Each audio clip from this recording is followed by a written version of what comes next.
Hello and welcome. My name is Dieter Dvorak. I'm a clinical psychologist and chronic pain specialist.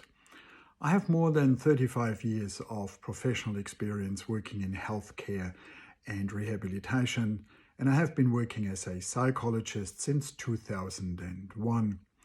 The clinical approach that I have been practicing for more than 20 years is called psychological flexibility. It's probably best known under the name of acceptance and commitment therapy. Acceptance and commitment therapy is the newest and most modern form of cognitive behavior therapy, or CBT, a term that you may have heard before. It is a feature of acceptance and commitment therapy that knowledge and skills are being emphasized as much as anything else when it comes to mental well-being and mental health. So this is a really important part of the work that I do with my clients. It is also noteworthy that in acceptance and commitment therapy, mental illness labels are not of any great concern in general, but particularly so when it comes to chronic pain and other chronic health conditions, which is something I have been specializing in for many years. So thank you for watching this little introduction video. If you are interested in finding out more and getting a more detailed explanation of psychological flexibility, acceptance and commitment therapy, etc., then please keep watching this video, as there will be a presentation following that will hopefully clarify some of the questions that you may have. Otherwise, I will be happy to answer any questions you have and give you information that you need. So please don't hesitate to contact me or to make an appointment if you have already decided. Hello and welcome again. So this is going to be a presentation in which I will try to explain how psychological flexibility or acceptance and commitment therapy is looking at in dealing with physical and emotional pain. So this is just an overview. Let's begin by acknowledging that life quite often is just not as it should be. There are challenges. These challenges can be very different from each other. There can be a challenge in regards to being ill, being injured, having an illness. It can mean being attacked physically or psychologically, verbally, by someone else. It can be being wronged in some shape or form. It can be about losing someone important, losing an important role, losing something else that is important. So there are many ways in which life events, circumstances can trigger what is known as a reaction. Now, the reaction that challenging situations will trigger in human beings, you can look at those, and I want you to look at those as a warning and activation reaction. You have probably heard about the flight or fight response, which is only a very small part of the actual truth. In reality, it's the fight or flight or freeze response. So there are actually three different ways in which this reaction can come out, can play out.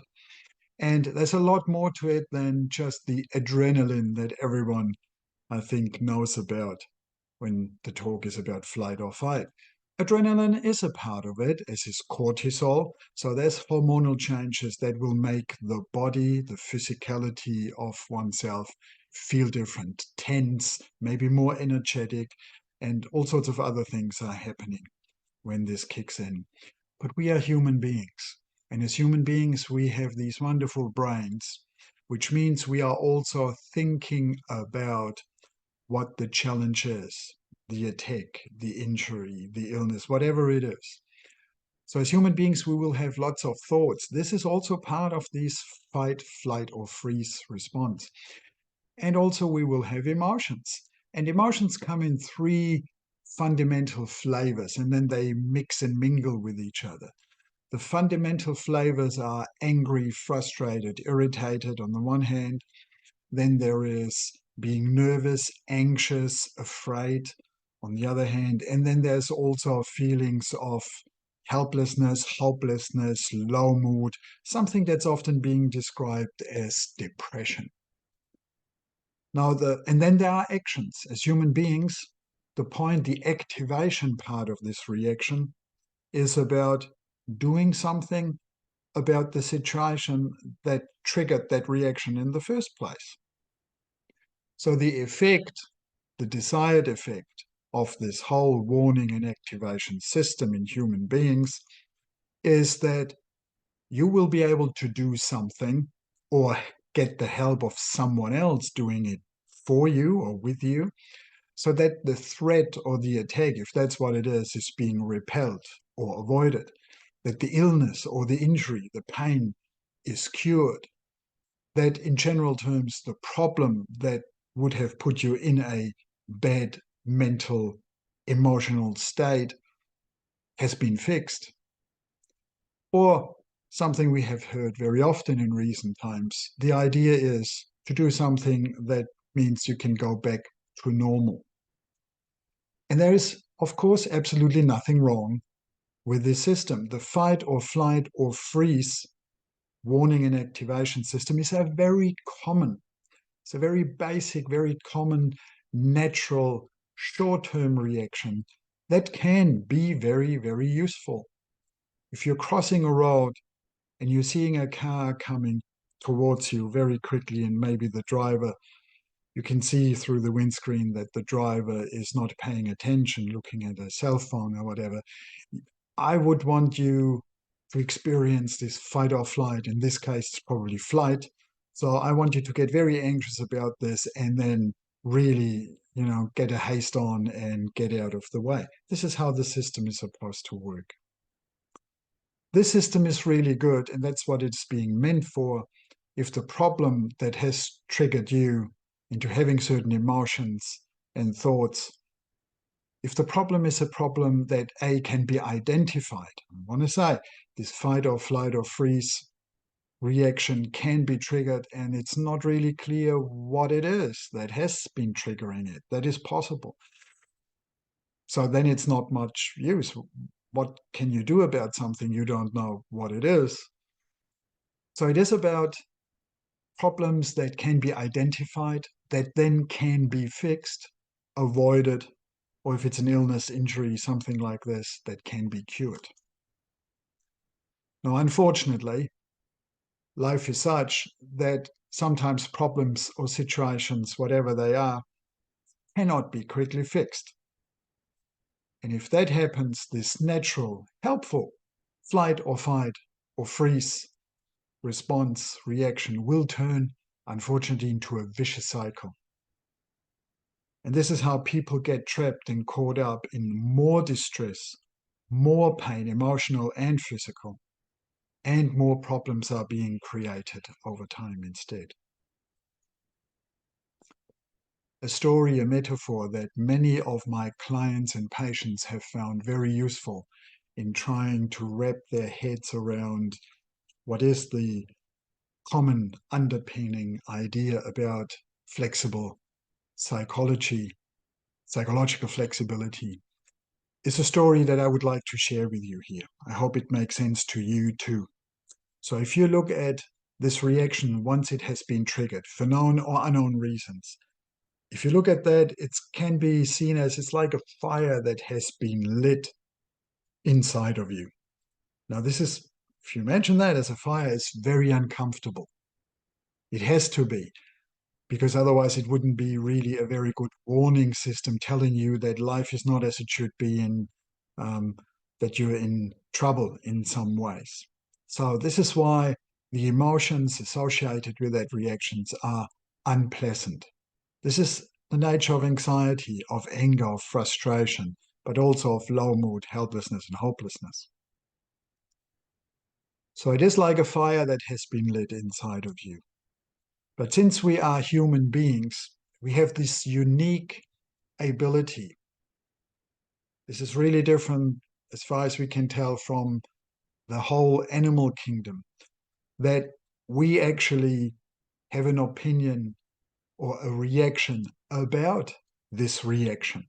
So there will be thoughts, emotions, about having uncomfortable, painful thoughts and emotions. There will be distress and upset about being anxious. There will be distress and upset about being frustrated and angry. There will be upset and distress about being helpless, hopeless, depressed, if you like. So what that means is that part of our reaction is it's like petrol is being produced. This is the energy, the fuel that is supposed to actually make us do something to get away from this fight or flight or freeze fire that has been lit. It is like energy, it's like petrol. As I just said, if that energy in petrol can be poured into some action that takes away the situation, that fixes the problem, it will take away then the emotions, the anxiety, the low mood, whatever it is. It will take that away. But if that is not possible, and I just said this is where the system breaks down, especially for human beings, then this energy, this petrol has nowhere to go. The only way, the only place it is going is right back into that fire that's already there. Now, what happens if you pour petrol into a fire? The fire will get bigger, it will burn hotter, and it will keep burning for longer than it would have if no petrol had been poured into that fire. I hope that makes sense. But because the fire is there, it hasn't been taken away, the petrol has gone in, the fire got worse, you have now even more reasons to feel upset about the situation and how you feel emotionally and physically. So more petrol is being produced and unfortunately goes back into the fire. You see how a vicious cycle has developed. This is the view of human suffering in a picture form, in a metaphor form, that is underlying acceptance and commitment therapy, and the notion of psychological flexibility as an antidote. So psychological flexibility is really about breaking this vicious cycle. It is about having the ability, the skills, the knowledge, the confidence to do what's necessary to step out of this fight or flight or freeze reaction, if and when this is necessary. As I've said before, this reaction has its place and always will. And sometimes it doesn't. And it's about knowing what is what. It is also about psychological flexibility, is also about using available resources. Now, that doesn't just mean money. It means you. It means what your body allows you to do, the mental resources, the physical resources, everything you have got. Psychological flexibility is very much about finding ways to use these resources, reconnect if you have been cut off, because this is what often happens in this situation. Reconnect with meaningful and rewarding activities. It is such activities that give any life meaning and quality, and this is what this is about, really. So to come back one more time to this metaphor, the story, psychological flexibility and acceptance and commitment therapy are a lot to do with keeping the petrol out of the fire. As a new form of cognitive behavior therapy, cognition means to know, to understand. It is about understanding what's going on, understanding, hopefully this video is the first step, this presentation, understanding how human beings can get drawn into and then trapped in a vicious cycle of more and more distress if there is no immediate, quick, tangible solution to the situation. But it's also about developing the skills to adapt and overcome physical and or emotional pain while living a life as best as possible that is as rich and rewarding and meaningful as you can make it. Because this is where quality of life, in a sense of well-being, physical, mental, spiritual well-being is coming from. So psychological flexibility and acceptance and commitment therapy has a lot to do with knowledge and skills. It's about learning a counterintuitive approach to physical and emotional pain. So we're not looking for some mysterious, unknowable, subconscious insight that's waiting there and like a check in the box once it pops out. Your anxiety or your low mood or your anger or your pain is all dissolved and quickly. That's not what it is. It's about learning, and it's about learning something that is counterintuitive. Stepping out of your fight or flight or freeze reaction is not something that people would normally do. This is the natural way of reacting to difficult situations. So we need to convince the brain, you need to convince your brain to allow you to do something which is the opposite of what naturally, normally happens when you're being challenged and experiencing this reaction. It is very literally about changing how your brain works. It's a process that's called neuroplasticity, and it would be part of my work with the clients to explain in more detail which parts of the brain are to be changed and how this might be useful or will be useful in regards to dealing with emotional or physical pain. Now, because some of that may sound really strange and it is counterintuitive, it is really important for me to emphasize that this is not an experimental approach. This has been around for much longer than 20 years, but really has come into the view of many clinicians and the public since about the year 2000. And I have been practicing this approach for more than 20 years myself. And it's important for me to reassure you that this approach has very strong, good scientific research and support behind it across many different physical and emotional problems.